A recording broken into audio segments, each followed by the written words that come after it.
وہ لوگ ان نوجوانوں کے مقابلے میں کمزور نظر آ رہے تھے۔ اسی دوران خداوند عالم نے دانیہ اسلام کو خوابوں کی تعبیر کا علم عطا کیا، اور جب 3 سال گزر جاتے ہیں تو ان نوجوانوں کو بادشاہ کے دربار میں حاضر کیا جاتا ہے۔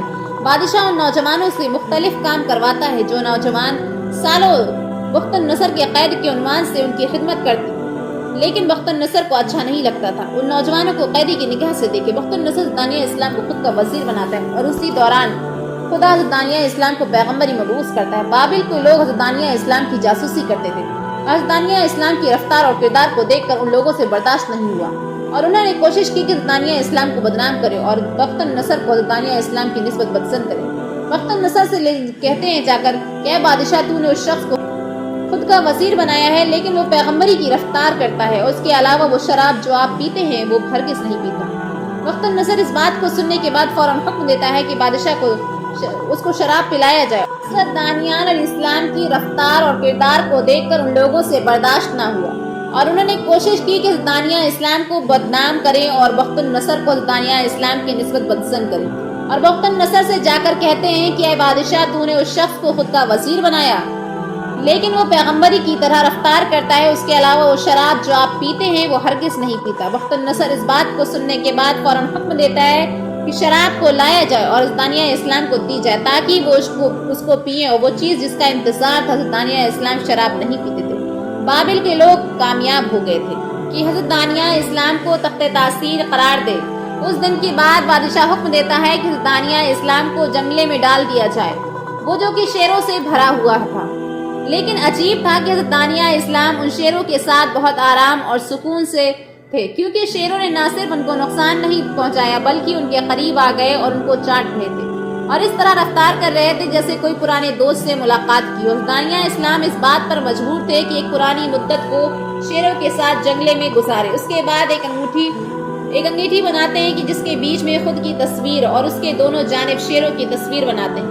کچھ عرصے کے بعد بابل کا بادشاہ بخت النصر کا خواب دیکھتا ہے، جس کی وجہ سے وہ پریشان ہو جاتا ہے اور وہ عجیب و غریب کام کو انجام دیتا ہے۔ بخت النصر سب سے چاہتا ہے کہ وہ اسے بتائیں کہ اس کے خواب کی تعبیر کیا ہے، لیکن پھر بخت النصر کو بھی یاد نہیں رہتا کہ اس نے خواب میں کیا دیکھا تھا۔ اس وجہ سے کوئی بھی ان کے خواب کی تعبیر کو بیان نہیں کر سکتا تھا۔ اس بنا پر بخت النصر حکم دیتا ہے کہ دانیہ اسلام کو جنگلے سے نکالا جائے، اور حضرت دانیہ اسلام سے کہتا ہے کہ تم بتا سکتے ہو کہ میرے خواب کی تعبیر کیا ہے۔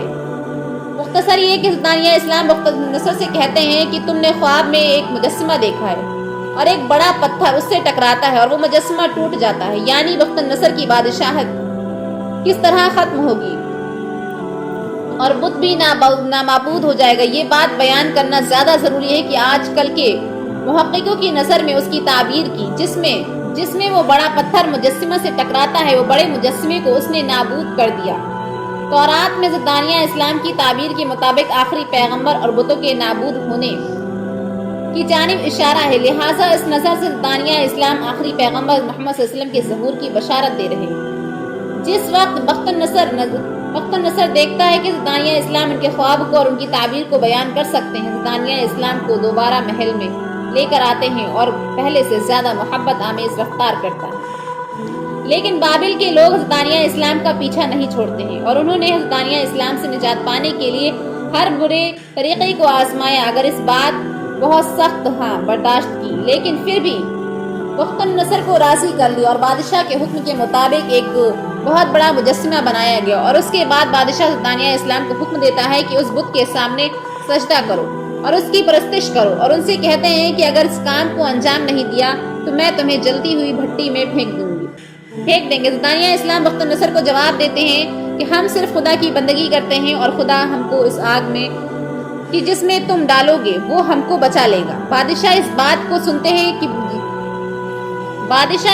کو سننے کے بعد بہت غصہ ہوتا ہے اور حکم دیتا ہے کہ آگ کی بہت بڑی بھٹی بنائی جائے۔ انہوں نے حکم کی پیروی کی اور آگ کو اچھی طرح شعلہ ور کیا۔ اس کے بعد حضرت دانیہ علیہ السلام اور ان کے دوستوں کی جانب رخ کرتا ہے اور کہتا ہے کہ یہ تم لوگوں نے خود ہی اس کا انتخاب کیا ہے۔ اس کے بعد حضرت دانیہ اسلام کو ان کے 3 ساتھیوں سمیت اس آگ میں پھینک دیتے ہیں، اور بخت النصر 4 لوگوں کی آگ میں جلنے کی تماشا دیکھنے کے لیے اپنے تخت کا سہارا لیتا ہے، لیکن بخت النصر اس وقت آگ میں ایک عجیب چیز کو دیکھتا ہے۔ جب غور سے دیکھتا ہے کہ آگ میں 4 لوگوں کے بجائے 5 لوگ موجود ہیں، اور پانچواں شخص ظاہری شکل و صورت کے لحاظ سے ان چاروں سے مختلف ہے. کچھ لمحے گزرتے ہیں لیکن انہیں نظر نہیں آ رہا کہ حضرت دانیہ اسلام اور ان کے ساتھی جل رہے ہیں. بادشاہ اپنے سپاہیوں کو حکم دیتا ہے کہ ان لوگوں کو آگ سے باہر نکالا جائے. حضرت دانیہ اسلام اور ان کے 3 ساتھی آگ سے اس طرح باہر آتے ہیں کہ جیسے آگ میں ہو ہی نہ. بخت النصر پوچھتا ہے کہ میں نے تم 4 لوگوں کو آگ میں ڈالا تھا لیکن آگ میں 5 لوگ موجود تھے اور وہ 5واں شخص کون تھا؟ دانیہ اسلام کہتے ہیں کہ وہ شخص جو ہمارے ساتھ تھا وہ فرشتہ تھا.